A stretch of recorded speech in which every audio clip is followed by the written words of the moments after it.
Good morning, Mr. Rubin. I want to ask you a couple more questions about the de facto position held by Mr. Thaçit at Rambuje and also by his conduct at Rambuje. And in order to do so, I'd like to ask Madam Court Officer to bring up video 128790102 and to play from 44 minutes exactly to 46 minutes and 40 seconds.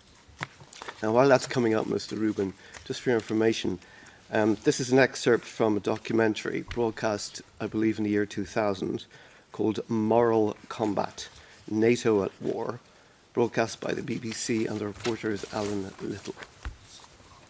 So we'll watch a portion of it and then I'll ask you some questions.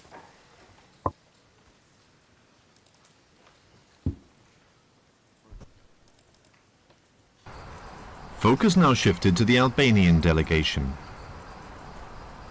They'd elected the young and inexperienced KLA man Hashim Thaçit as their leader. The entire delegation urged him to accept, but he refused because the agreement on offer did not include a referendum on independence.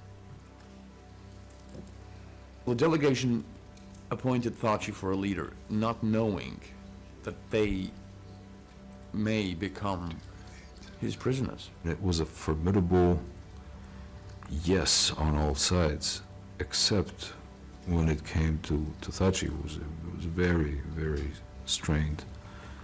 And he said no. Thaçit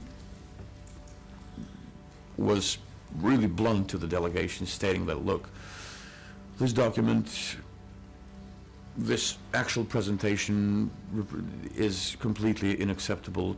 He used the language which could be understood as threatening. And whoever signs it now, I would treat him or consider him as the enemy of a nation. It was a graphic. Now, Mr. Rubin, am I right in understanding that those two gentlemen you saw speaking there are two non-KLA members of the Albanian delegation at Rambuje? Is that right? Yes, that was my understanding. Did you know those two men yourself? I knew Mr. Surroit.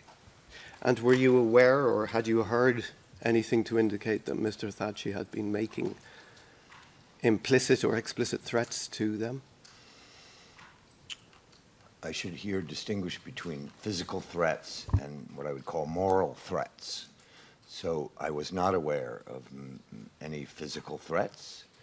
I was aware, however, of the powerful ideological pressures of being for or against independence as something that was considered primal to the movement of a liberation movement in a time of war. So threats to me, Madeleine Albright made threats to Hashim Thaçit, threatened him if he didn't sign, he'd leave the people defenseless against Serbian mass murder.